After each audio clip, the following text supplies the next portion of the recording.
pendant la délivrance, on me délivrait, c'est lui qui parlait dans mon corps. Je ne peux même pas le laisser.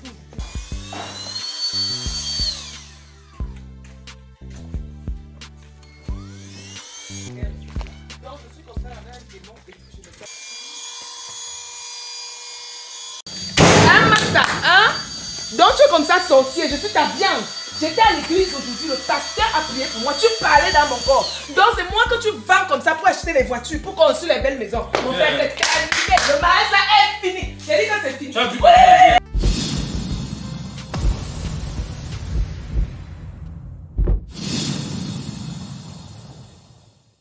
Je t'ai dit que mon sang est amer, vampire comme ça. Je comprends pourquoi mes choses ne marchent pas. Je comprends pourquoi ça marche pas. Tu montes que tu descends aujourd'hui là, je pars. Le mal est terminé. C'est terminé. Tu montes. Non, maintenant c'est sur moi que tu viens verser ça. C'est toi qui parlais dans mon corps. J'étais entendu. Tu es monté, tu es descendu, tu es maintenant arrivé sur moi. C'est toi qui parlais dans mon corps. Le mal est fini aujourd'hui. Je parle de choses. Pas de problème. Je comprends pourquoi mes choses ne marchent pas depuis. Donc je dors à côté d'un vampire.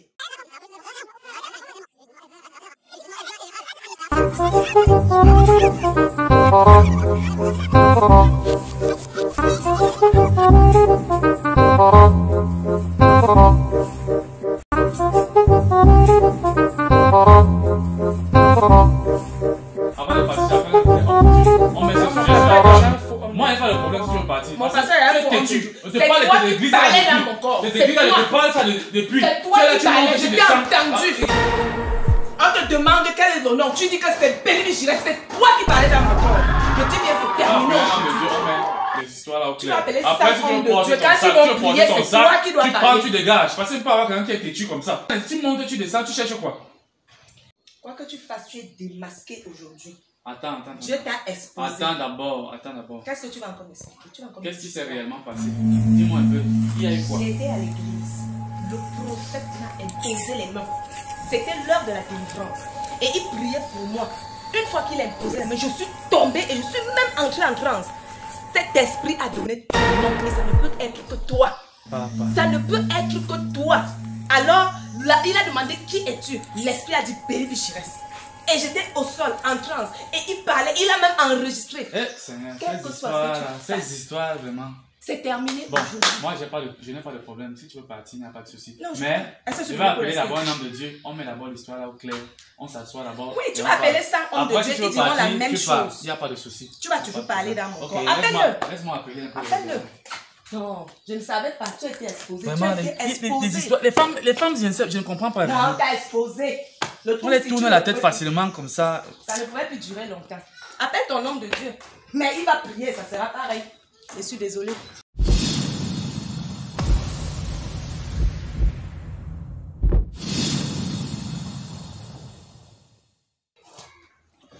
Bonsoir mon révérend. Si je vous ai fait appel, c'est parce que je suis devant une situation très critique. J'ai longtemps parlé à mon épouse de faux prophètes et elle est tellement obstinée, elle s'en va là-bas parfois sans mon accord, parfois. Et ce qui me dérange aujourd'hui, c'est que elle est revenue soi-disant qu'un prophète lui a dit que je possédais son corps, que si sa vie n'avançait pas, c'était à cause de moi, que j'étais un sorcier. Donc, j'étais dépassé, j'étais vraiment dépassé. Et si je vous ai fait appel, c'est que vous essayez de nous éclaircir. Est-ce que réellement un homme peut posséder une entité, un corps humain? Donc, j'aimerais qu'on puisse avoir des éclaircissements sur ça, si ça peut permettre à ce qu'elle soit un peu élucidée et qu'elle puisse changer la vie. Parce que là, elle a dit qu'elle va partir. En effet, si je comprends bien, c'est que madame était dans une église. Elle a rencontré un prophète qui lui a dit que c'est vous qui pourrissez sa vie, quoi. Et qu'elle est possédée par vous et tout ça. C'est bien ça, madame? C'est bien ça, oui. Donc, du coup, ce que je peux apporter à ce sujet, c'est déjà quelque chose qui... aujourd'hui, on a des familles qui sont divisées pour de tels scénarios. Beaucoup de familles, des foyers se sont séparés. Pourquoi? Parce que une personne est partie dans une église rencontrer soit un prophète, soit un pasteur, et est revenu de là. On lui a dit que ce sont les membres de la famille, parfois c'est le mari, parfois c'est la femme, parfois c'est un frère ou n'importe qui. Aujourd'hui, beaucoup de familles ne se parlent pas. Il y a la guerre dans les familles, et beaucoup ne peuvent même plus se regarder en face à cause des choses comme ça. Ce que nous oublions, c'est que quand le diable est chassé au ciel, après sa défaite, lorsqu'il a essayé de prendre le trône de Dieu, il a combattu contre Michel, et Michel et ses anges ont combattu le dragon. Et le message qui est envoyé sur la terre, c'est que malheur à la terre, car Satan est descendu vers vous animé d'une grande colère, sachant qu'il a peu de temps. Alors, lorsqu'il vient, son objectif principal, c'est de venir perdre l'humanité. Et pour ce faire, et pour qu'il puisse mieux régner, il faut donc qu'il divise les foyers. Il faut qu'il divise les hommes. Il faut qu'il amène les hommes à être un peu plus exposés, à être méfiants les uns les autres. Pourquoi? C'est un peu comme une stratégie politique. Diviser pour mieux régner. Alors, dans un foyer comme celui que vous êtes, le diable a besoin de vous diviser afin de mieux régner. Parce que tout ce qui entre dans la volonté de Dieu, c'est ce que le diable combat au maximum, tout en se rassurant que l'homme continuera à développer dans son cœur le fruit de la semence du mal, qui est la méchanceté. Et c'est cette méchanceté qui nourrit Satan, c'est cette méchanceté qui nourrit les démons, c'est cette méchanceté qui donne en sorte que la paix, l'amour ne puisse pas avoir plus de place dans notre société. Plus on est méchant, plus ces choses-là s'éloignent de notre cœur. C'est pourquoi quand Jésus vient, il vient pour exposer ce que c'est que le mal. Donc, il est vrai que dans des églises, lors des délivrances, les démons disent beaucoup de choses. Mais ce qui me désole ici, c'est que quand on fait parler les démons dans les corps des gens, dans les églises, c'est la parole du démon qui est plus comme la parole de l'évangile. Alors que la parole qui est la parole de l'évangile, c'est la parole de Jésus-Christ. On est toujours en train d'écouter ce que le démon a dit. C'est nous qui posons des questions. Tu penses que celui qui te tue va te dire que c'est moi qui te tue? Parce que la stratégie de Satan pour mieux régner, c'est de demeurer dans les ténèbres. Les ténèbres, ici, ça le cache. Quand quelqu'un est dans les ténèbres, tu ne peux pas bien distinguer exactement qui c'est. Quand quelqu'un se trouve dans les ténèbres, tu ne peux pas cerner exactement qui c'est. Les ténèbres permettent au diable, les ténèbres permettent au diable de mieux se mouvoir et de mieux mettre ses stratégies de mal sur pied. C'est pourquoi l'apôtre Paul, ayant compris cela, va donc exhorter, va édifier l'Église dans 2 Corinthiens chapitre 11 à partir du verset 12. La sœur va lire pour que nous essayons de mieux comprendre. 2 Corinthiens chapitre 11 à partir du verset 12. 2 Corinthiens chapitre 11 à partir du verset 12. Oui. Je lis au nom du Seigneur. Mais J'agis et j'agirai de la sorte pour ôter ce prétexte à ceux qui cherchent un prétexte, afin qu'ils soient trouvés tels que nous, dans les choses dont ils se glorifient. Alors Paul dit ici, mais j'agis et j'agirai de la sorte pour ôter ce prétexte à ceux qui cherchent un prétexte. Les prétextes sont multiples, afin qu'ils soient trouvés tels que nous, dans les choses dont ils se glorifient. Verset 13. Ces hommes-là sont de faux apôtres, des ouvriers trompeurs, déguisés en apôtres de Christ. Alors, ces hommes sont quoi? Des faux apôtres, des ouvriers trompeurs, déguisés en apôtres de Christ. Le mot déguisé, je voudrais bien que nous soulignions ce mot déguisé. Et il continue à mettre l'accent sur le mot déguisé, en montrant comment le diable et ses ministres opèrent. Le verset 14. Et cela n'est pas étonnant, puisque Satan lui-même se déguise en ange de lumière. Verset 15. Il n'est donc pas étrange que ces ministres aussi se déguisent en ministres de justice. Leur fin sera selon leurs œuvres. Alors, le déguisement, quand nous voyons le mot déguisement, c'est déguiser, c'est prendre l'apparence. C'est déguiser, c'est se camoufler sous une autre forme. Alors, le diable d'office, il a le ministère du déguisement, il a l'art de savoir se déguiser. Puisque il vit dans les ténèbres, donc il ne vit pas dans la lumière. Donc, ce que nous entendons lors de la délivrance, ce n'est pas ça qui est la vérité. Parce que la vérité, c'est l'évangile de Jésus-Christ, qu'on appelle la bonne nouvelle. Une bonne nouvelle ne vient pas pour diviser. Une bonne nouvelle ne vient pas pour s'aimer la haine. Une bonne nouvelle ne vient pas pour séparer les gens. Quand la Bible nous dit, soyons les artisans de paix. Quand nous sommes enfants de Dieu, quand nous sommes les disciples de Jésus-Christ, nous sommes les artisans de paix.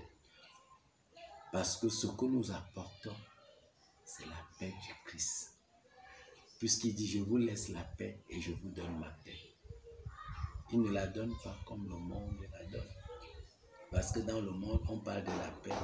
Mais en réalité, la paix n'existe pas dans le monde. Et nous ne pouvons qu'avoir cette paix qu'en Jésus-Christ. Mais si déjà je suis allé dans une église, aller rencontrer un prophète ou un pasteur et que je revienne de là, au lieu que je sois dans la paix, parce que lorsqu'on va à l'église, c'est pour être édifié, c'est pour être exhorté, c'est pour être consolé.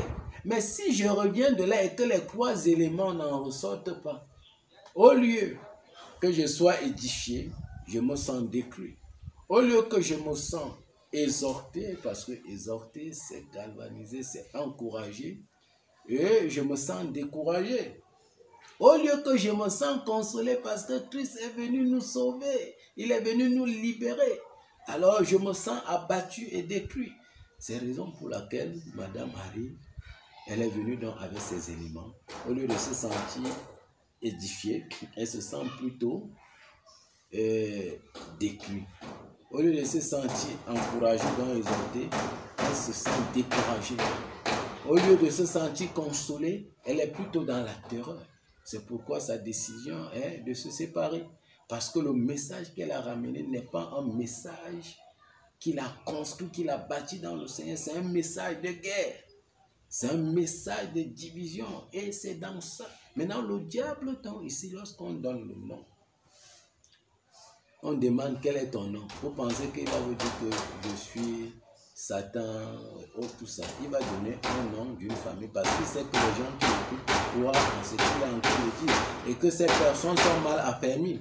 C'est donc pourquoi, toutefois dans les églises, lors des délivrances, nous ne nous fions pas à ce que dit le diable. Ce n'est pas ça qui est l'évangile. Ce n'est pas ça qui est la bonne nouvelle. L'évangile, c'est que Jésus-Christ est venu pour le salut de l'humanité. Pour quiconque croit en lui, quelle que soit la situation que tu traverses, quelles que soient les difficultés que tu as, quelle que soit l'adversité ou l'inimitié, la Bible dit, si Dieu est pour toi, alors qu'il sera contre toi.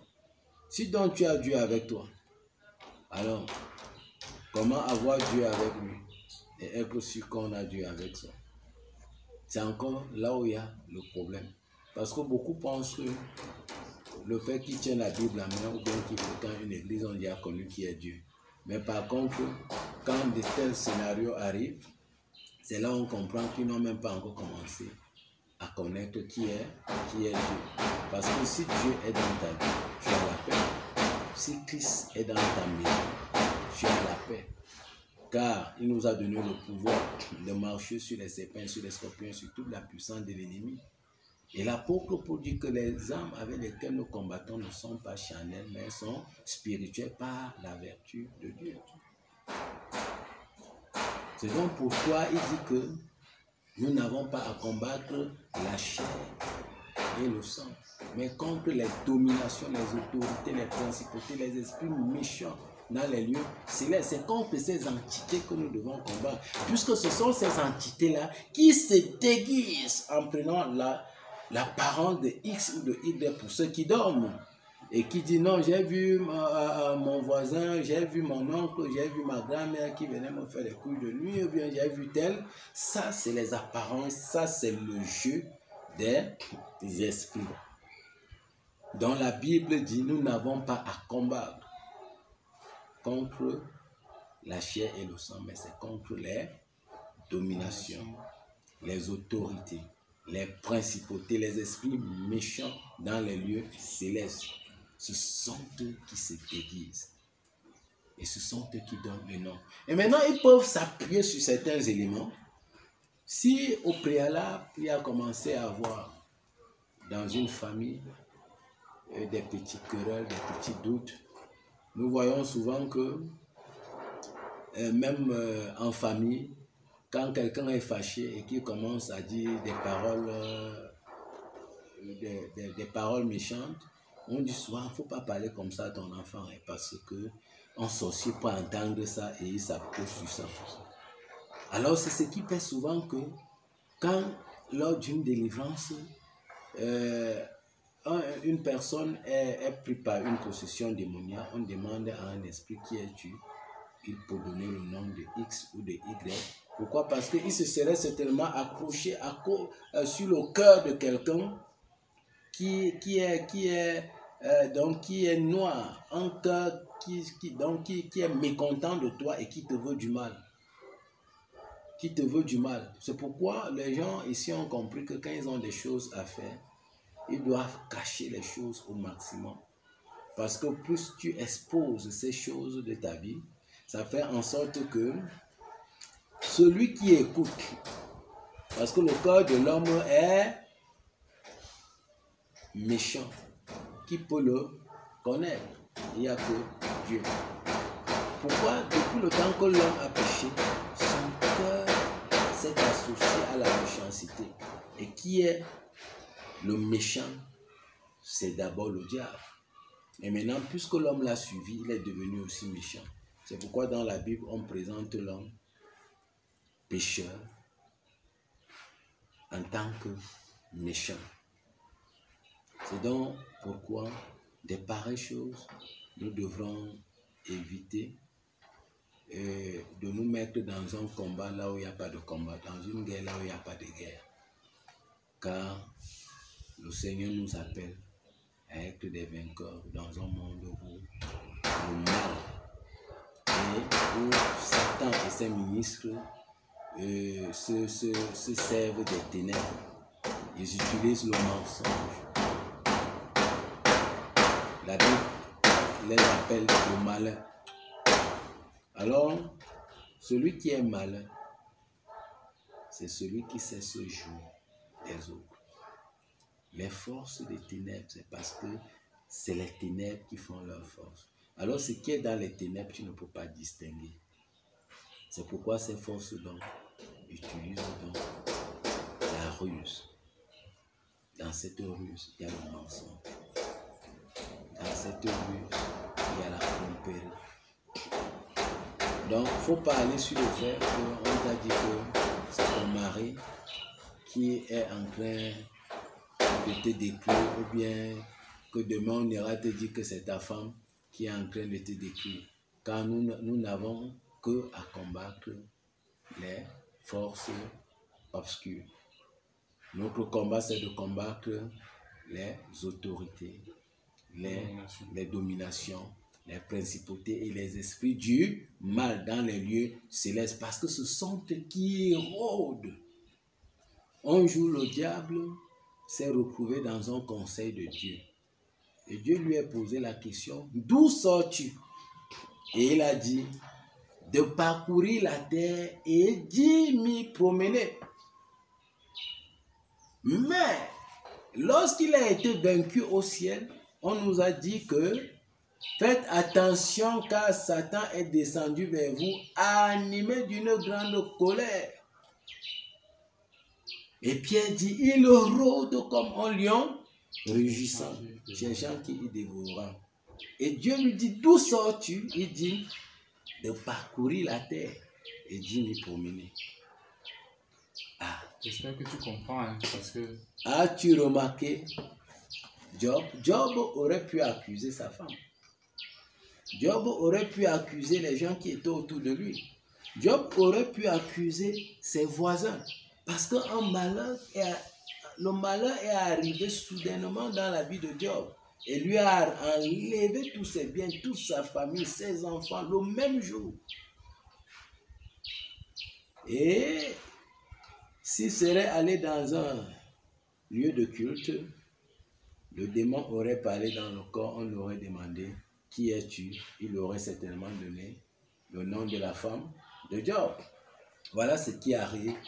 Vraiment, mes chers frères et mes chères sœurs, vous qui allez dans les églises, vous qui allez rencontrer des prophètes, vous qui allez rencontrer des pasteurs, alors j'attire votre attention sur les scénarios qui se passent lors des délivrances.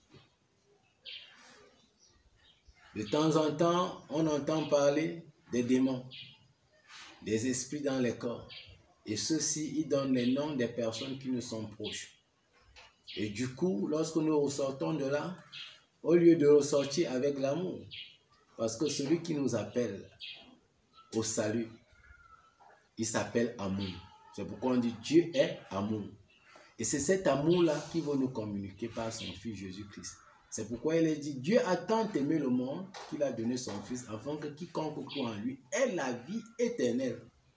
Alors, aurais-tu cette vie éternelle en te mettant dans une guerre charnelle, en faisant la guerre contre tout ce qui est sang et chair, alors que la Bible nous dit que nous n'avons pas à combattre la chair et le sang, mais les dominations, les esprits, les principautés, les démons, c'est eux que nous devons combattre.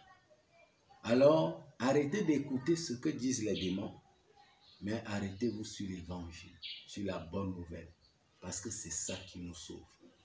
Et il faut savoir que la Bible dit que Satan est le père du mensonge. Alors, écoutez ce qu'un démon est en train de dire lors d'une délivrance. Et commencez à mettre en pratique ce que disent les esprits. Parfois, tu écoutes certains esprits qui envoient les gens chercher les zèbres ou bien quoi que ce soit pour dire, d'autres font des réunions dans la famille pour dire non, c'est elle qui parlait dans le corps, il faut. Certes, il peut y avoir des liens. Parce que le simple fait que dans ton cœur, tu es fâché, tu es en colère contre ton frère ou contre ta soeur, ça peut être un élément important dont les forces du mal se servent pour atteindre une personne. Et ils peuvent également s'appuyer sur ça pour donner des noms. Donc, mettons plutôt notre cœur, notre confiance en Jésus-Christ. Lorsque nous n'arrivons pas à comprendre des situations, rapprochons-nous vers des hommes de Dieu illuminés pour qu'ils nous apportent une lumière. C'est donc pourquoi ce que nous faisons est appelé parole de lumière. Alors si tu as été édifié, parce que c'est ça le but, lorsque nous nous réunissons dans le Seigneur, c'est pour édifier, c'est pour exhorter, c'est pour consoler, par la parole de Dieu. Cette parole de Dieu ne vient pas faire de nous des guerriers physiques, où nous nous battons physiquement, où nous nous combattons physiquement, mais nous sommes des guerriers pour renverser les dominations, pour renverser les principautés, pour rendre l'œuvre et l'activité des forces obscures nulles et sans effet dans notre vie. Alors c'est de cela qu'il est question. Que Dieu vous bénisse et que Dieu bénisse cette famille. Amen. Amen. Merci, révérend docteur. Merci.